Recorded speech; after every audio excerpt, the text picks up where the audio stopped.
Good morning, everyone. So I am in the woods and I found this little spot. It's beautiful, and I'm lounging and sitting down, and I'm getting ready to jump into Proverbs 31. And the reason why I'm really wanting to get some scripture out there today is because there's just as many curses going out into the universe today because of October 31, and the evil spirits are playing their game today, okay, with the children and the Halloween costumes and the wickedness that they are spinning around in the atmosphere today. And I just want to make sure that I'm putting out who God is, who Adonai is, and who Jesus is, who Yeshua is, and who the Holy Spirit is. And and so for the Proverbs 31, the title in the Tree of Life version is A Mother's Warning. Okay, and I really want you to think about your mother for a moment, whether she is alive or dead or made a positive impact on you or a negative impact on you. Just hear this message from the lens of a caring, loving mother. Okay, a mother's warning. The words of King Lemuel, an oracle that his mother taught him.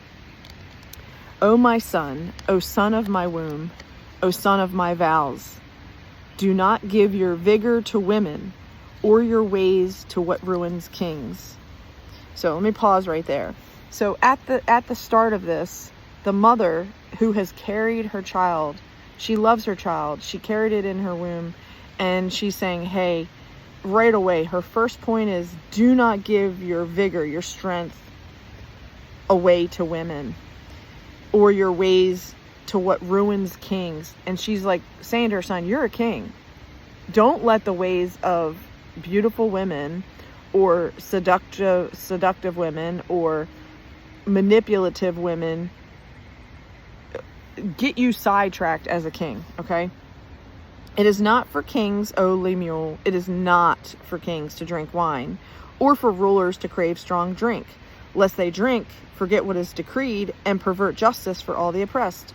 So she's making her second point. The mother is making her second point, saying, wine, drinking, being drunk, there's nothing that's good that's going to come out of that, because whatever you promise out of integrity to keep your word, to rule your kingdom, you're going to mess it up if you're drunk. You're going to mess it up if your mind is not straight.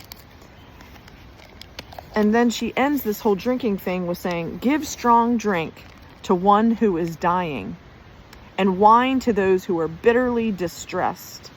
Let them drink, forget his poverty, and remember his misery no more. So again, she's saying there's a purpose for alcohol and drinking.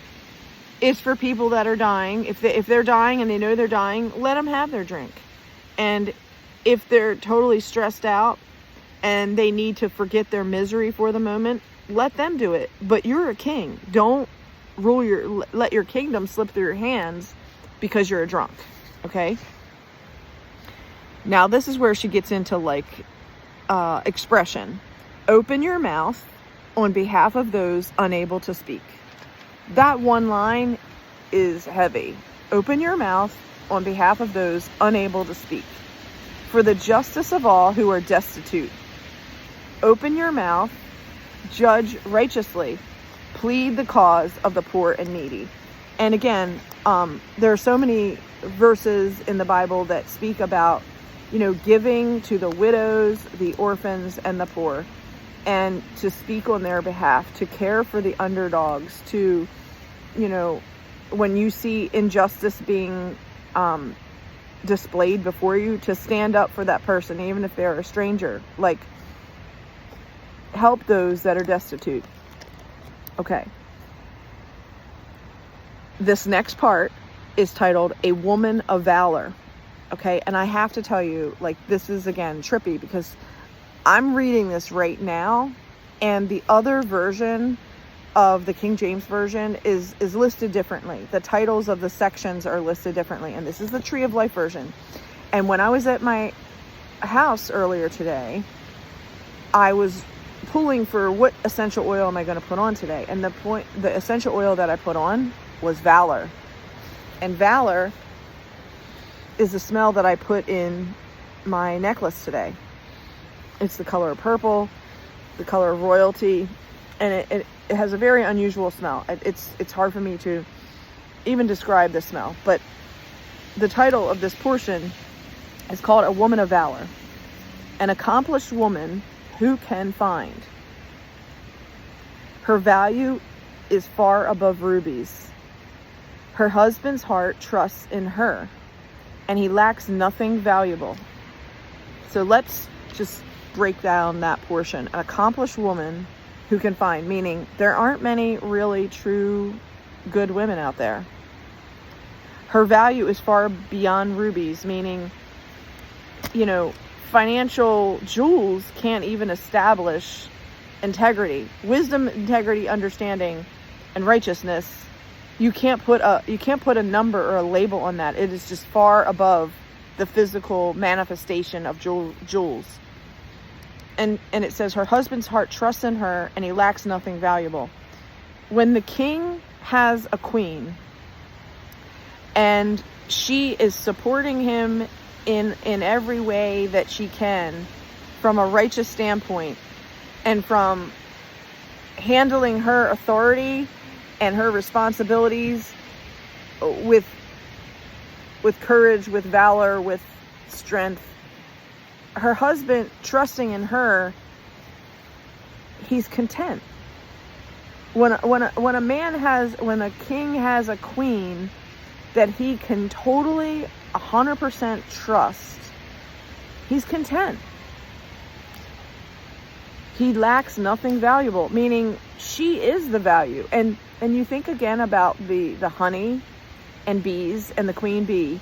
All those worker bees are working towards the queen.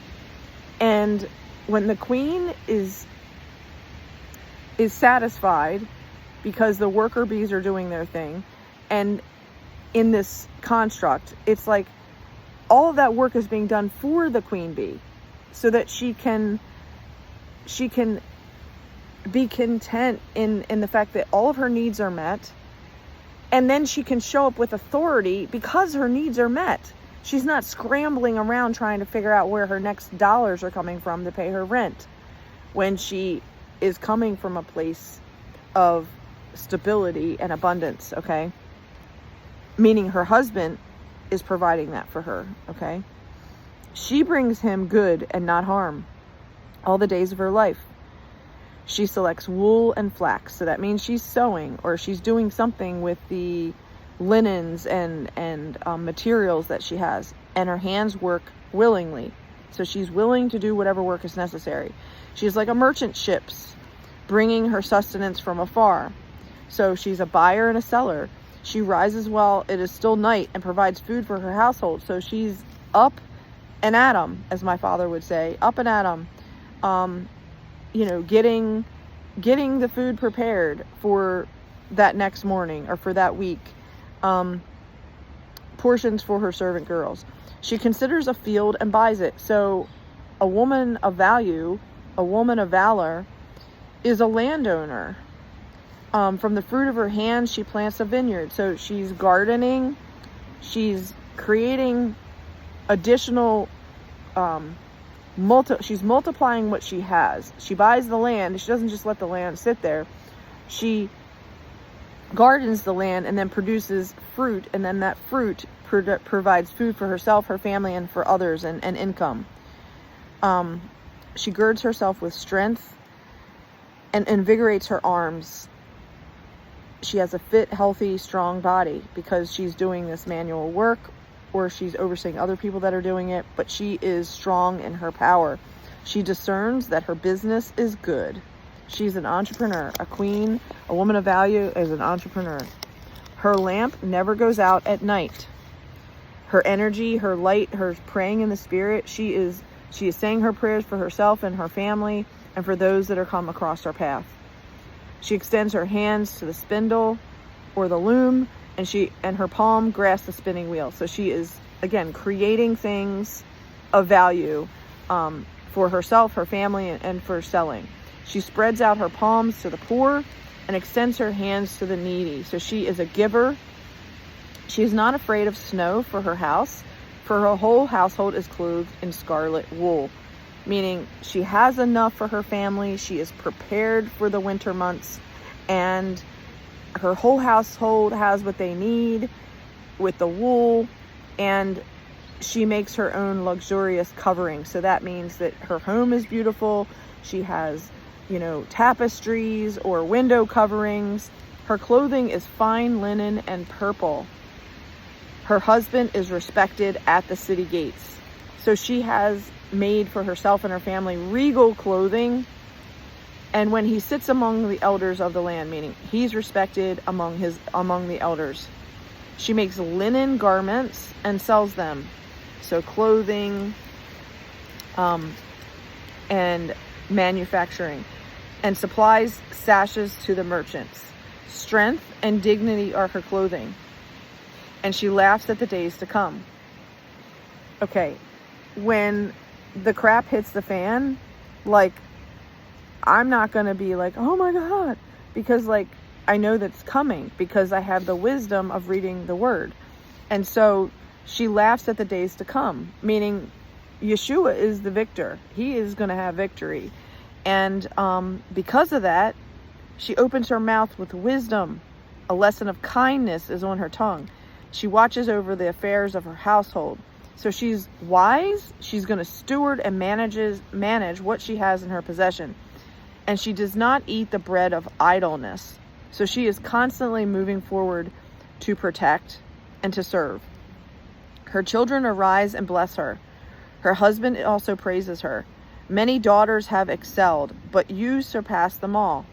Charm is deceitful and beauty is vain, but a woman who fears Adonai will be praised. So the woman who fears God is to be honored with utmost respect. Give her the fruit of her hands. Let her deeds be her praise at the gates. So her deeds and her actions and her hard work are going to be the respect. People are going to say positive things about this woman of valor. Because her light is on. She is available to help people no matter what the time is. When people call me on the phone and they're having a bad day or a bad night, I'm there to help them. When somebody says, hey, I need something, I'm going to look at what I have and I'm going to serve the need with what I have. As long, if I can do that, I definitely will. Her clothes are fine linen. So the fact that she has the materials to either make the clothes herself or purchase the clothes in the marketplace from other people who have sewn and made the clothes, she is utilizing her resources, but she's making sure that herself and her family are clothed appropriately for the season, and that her home is welcoming for hospitality, that there are beautiful linens and garments, and that when people come to her home, they want to stay, they want to have conversation, they want to eat some food and drink some tea, they're comfortable in her home. And because they're comfortable in her home and people want to come and gather, she's going to share her wisdom of what she has learned, and people want to listen to what she's saying. Her children praise her, her husband praises her, other women praise her. But this line, charm is deceitful and beauty is vain, meaning we've all been deceived by a beautiful man or, somebody who's super charming and they say that they're going to do all these things and then they don't. And that goes both ways for women and for men. But a woman who fears the Lord will be praised. So when you fear God and you fear Jesus and his power and authority that has been given to him from the Father, when he's coming back, he's coming back with a vengeance, okay? And the other verse says, the vengeance is mine, meaning Jesus, Yeshua, has the claim to that vengeance, and he's gonna, display it with fire in his eyes, right? So fear Yeshua, fear God. Give her the fruit of her hands. Let her deeds be her praise at the gates. Meaning, if she is doing all these wonderful things, and this demonstration of a woman of valor, if you're doing all these things, if you are bringing good and not harm to your husband, if you are selecting, things to sow and to buy and sell, and you're managing the land, you've got a strong, fit, healthy body, you look beautiful, your husband still desires you because you are fit and healthy and strong. You're praying in the spirit for yourself and your family and your friends. You're giving to the widows, the orphans, and the poor. You're taking care of your household. Your household is in order so that people can come and gather. And you're clothed in fine linen garments, and you're sharing your wisdom with people that are willing to listen. Your children are praising you. Your husband's praising you. Your neighbors are praising you. Like, the praise of other people is going before you. Like, you don't even need to get up there and be like, hey, I'm so wonderful. Like, no, like, other people are just telling you that you're wonderful based on your behavior and how you're showing up and your presence in life. And so the deeds and the actions of the hard worker are being displayed. So it's a beautiful verse, Proverbs 31. And, remember, this was labeled a mother's warning. So being mindful of, don't give away your strength to people that don't deserve it. Don't get drunk. Make sure that you're taking up for people that are widows, orphans, and poor on their behalf. Take care of the underdogs. Be that woman of valor and all the things that I shared previously. And let fearing God be your utmost thing that you're afraid of. So that's the word. I shared it with you today. And I pray that every woman listening reads that passage over and over again in whatever version you need to read it in until it sinks in, and you start to make the changes so that you too can become a woman of valor. Have a great day, everybody.